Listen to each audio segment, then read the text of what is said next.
The Little Soul and the Sun, a children's parable adapted from Conversations with God by Neale Walsch, illustrated by Frank Riccio, published by Hampton Roads Publishing Company, Inc.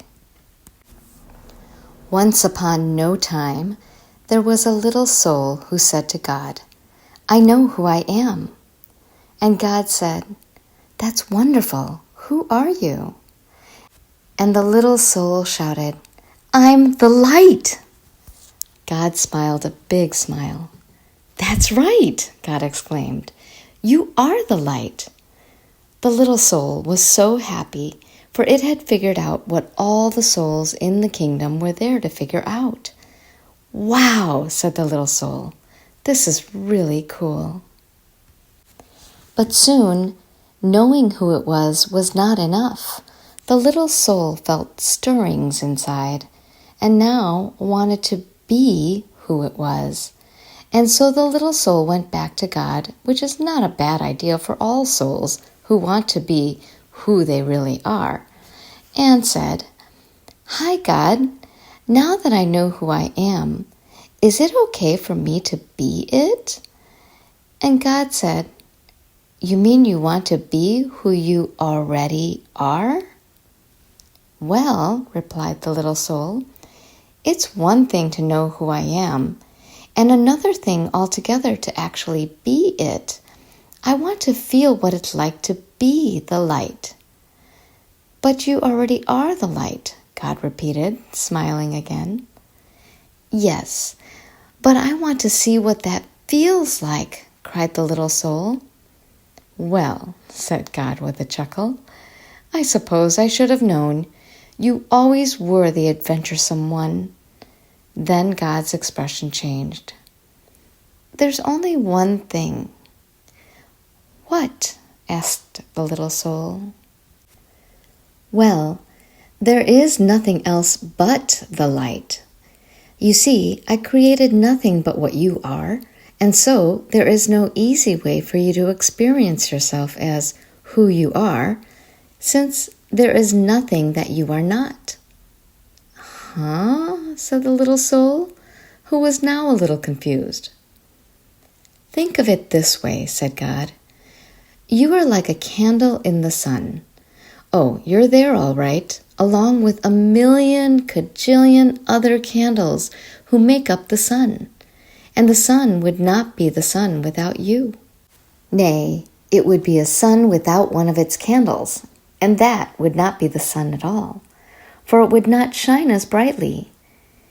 Yet, how to know yourself as the light when you are amidst the light? That is the question."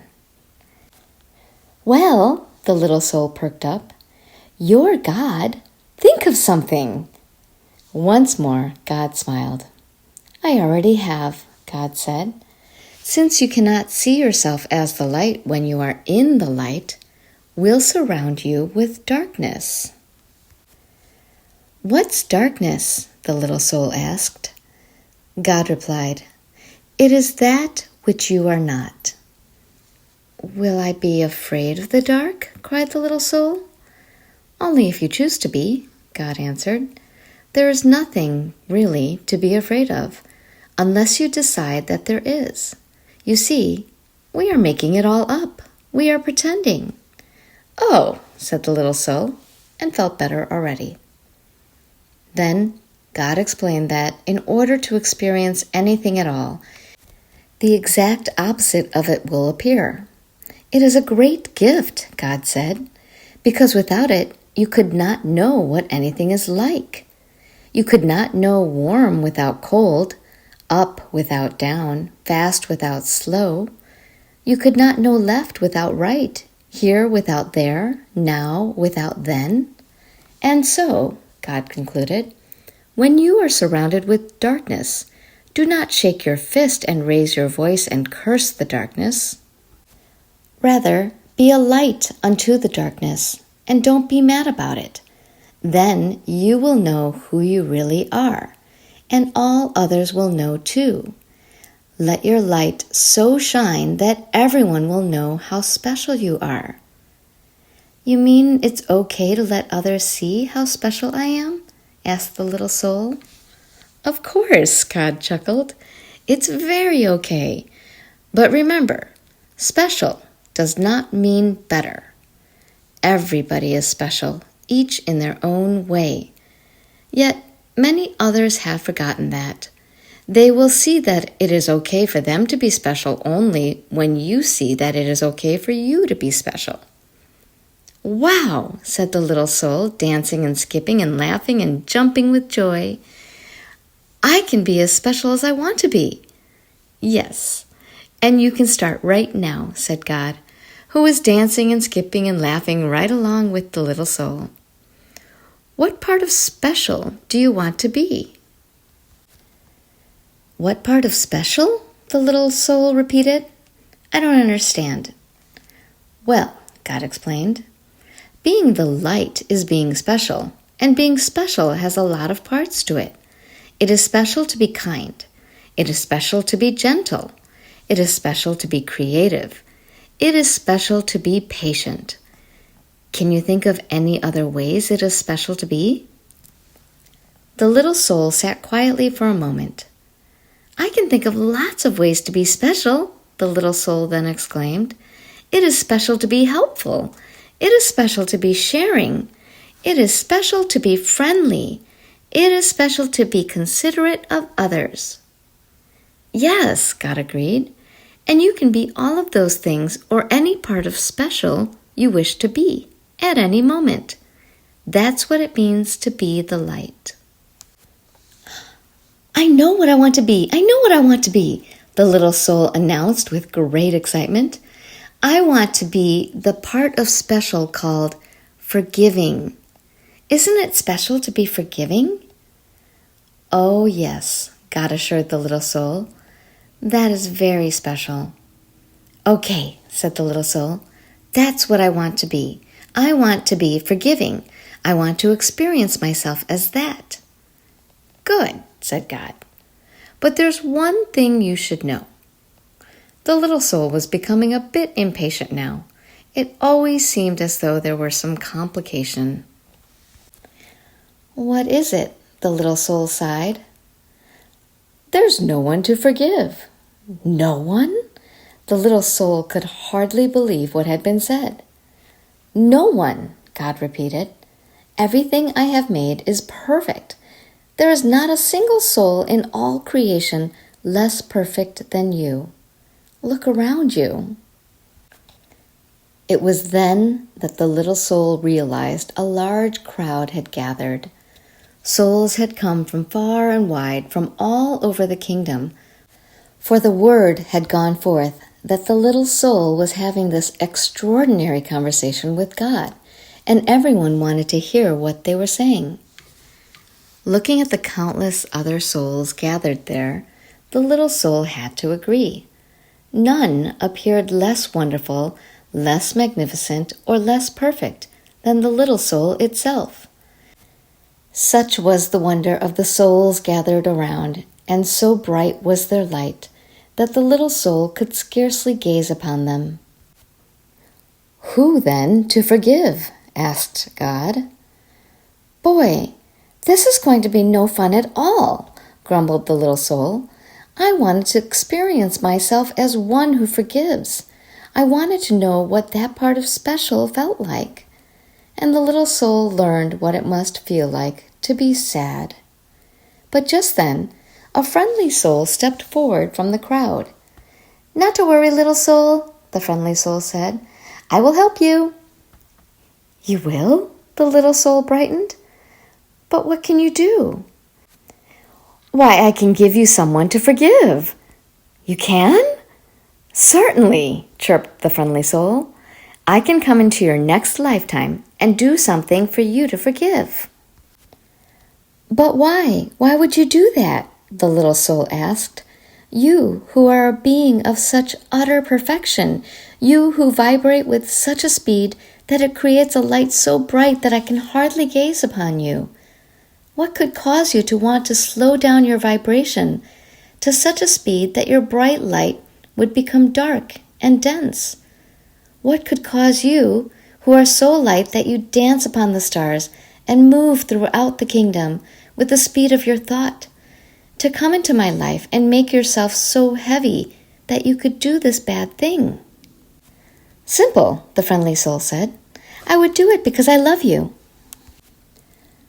The little soul seemed surprised at the answer. Don't be so amazed, said the friendly soul. You have done the same thing for me, don't you remember?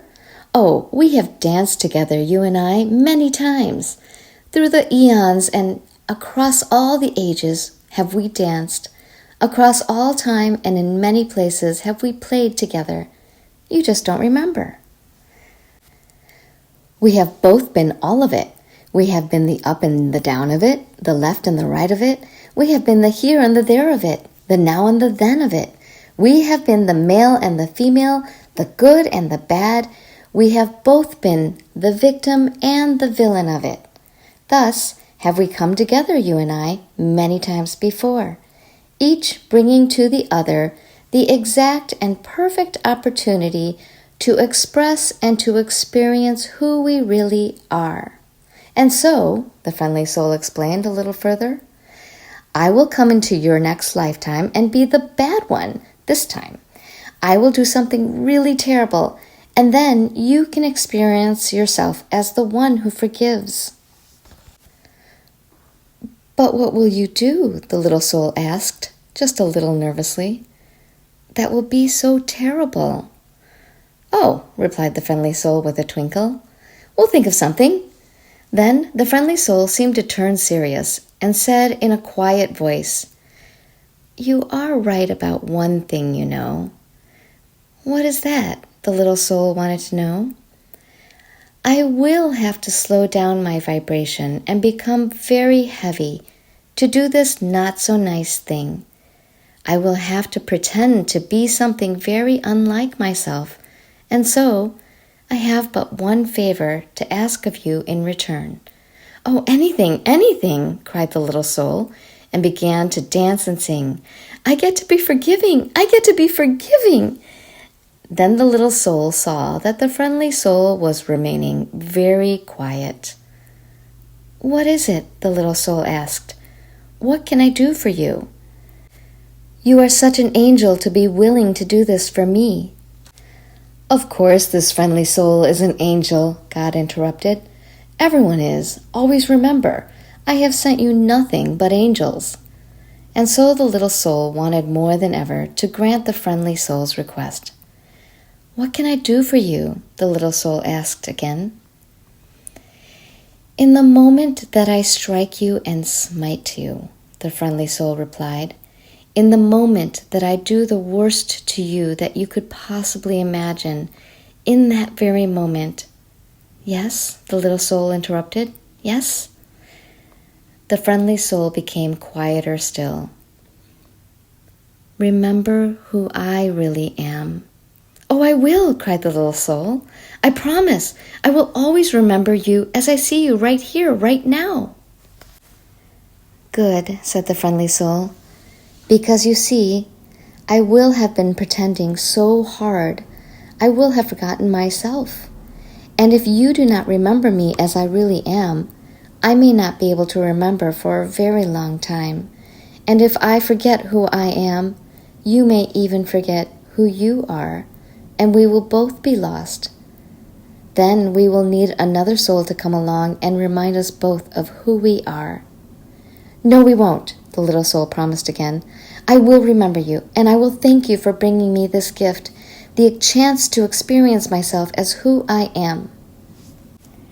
And so the agreement was made, and the little soul went forth into a new lifetime, excited to be the light, which was very special, and excited to be that part of special called forgiveness.